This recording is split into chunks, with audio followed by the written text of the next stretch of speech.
Probably, and that's sad. Yeah, it's not a good place. Yeah. Do I need makeup? No, you're not shiny. Yeah.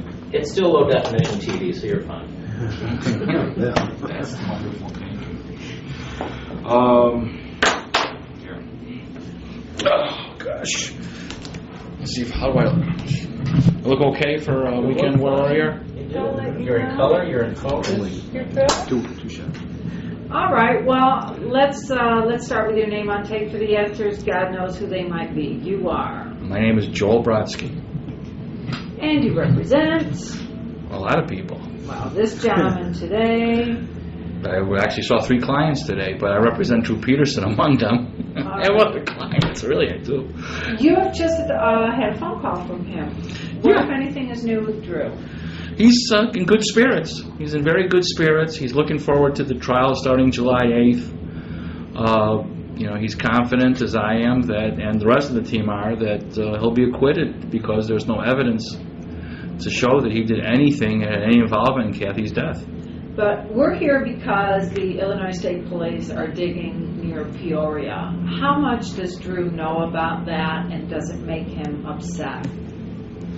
Well, I mean, when I was just on the phone with him, I obviously, informed him of what was going on. As far as what he told me, I really can't say. That's attorney-client privilege.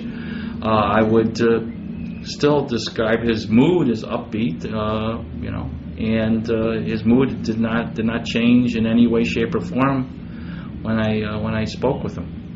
He was upbeat at the beginning of the conversation, and he was upbeat at the end of the conversation.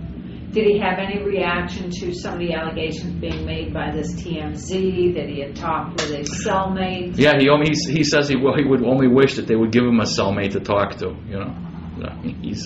He's been in isolation now for almost 13 months, and it's wearing on him, obviously.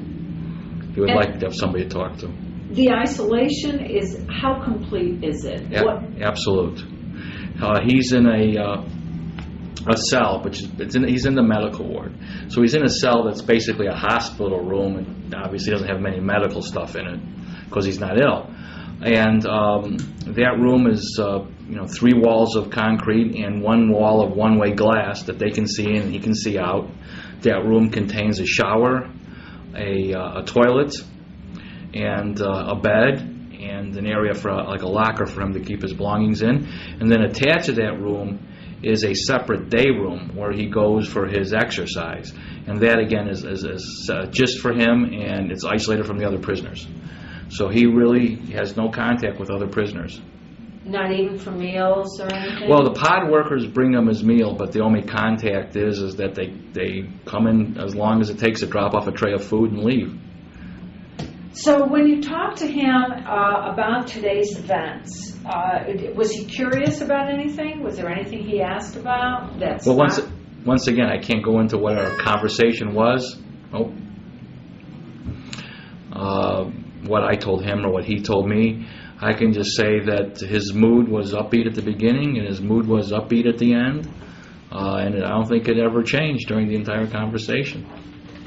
If they do find anything additional, or they have some new leads, will you ask for another delay in the trial while you try to digest what's happening?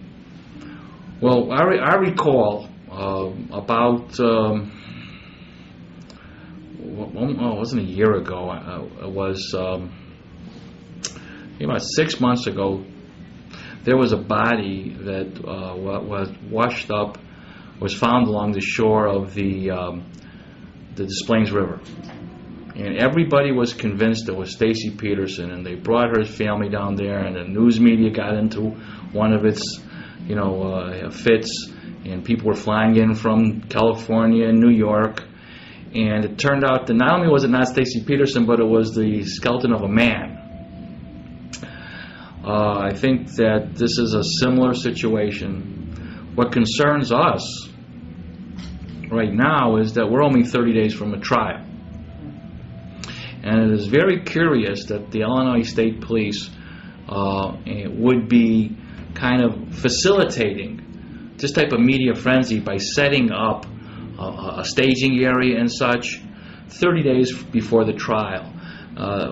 We hope it's not, but the consensus among the defense team is that this may be a strategy on behalf of the state to kind of dirty up Drew Peterson just 30 days before the trial. And if we believe that that's the case, we may ask for a change of venue based on this. We may ask for a delay in the trial based on this, because Drew is entitled to a impartial jury, an untainted jury. And if the jury is tainted or becomes biased because of this irrelevant and actually incorrect news, we should have to have our motions granted so that he can have that impartial jury. So you think the state police are capable of devoting manpower and resources to play head games with you and Drew? Absolutely. The entire gun case, if you recall, Drew was charged with unauthorized use of a weapon. The only police officer in the history of the state of Illinois charged for having a weapon, a quote-unquote illegal weapon, even though it wasn't illegal, while on duty. He was a SWAT officer. He had machine guns, but they charged him with having a barrel, a quarter of an inch too long. That was done to play quote-unquote head games with Drew Peterson. Do I think that they would play head games with Drew Peterson in order to try to gain an advantage in the Kathy Savio case? Absolutely, 100% they would. I'm good with that. If you have anything, is there anything I haven't asked you that really is part of this? You're discounting this as bunk. Yeah, I'll say I got something to say. I'll repeat what I put in my press release, which was really good. I worked a long time on this quote. Well, I'm just saying. Sure. Why not? Why not? We're here, in for a dime. In for a dime, in for a dollar. Okay. When I was earlier talking about that skeleton that was discovered in the fall along the Des Plaines, the river.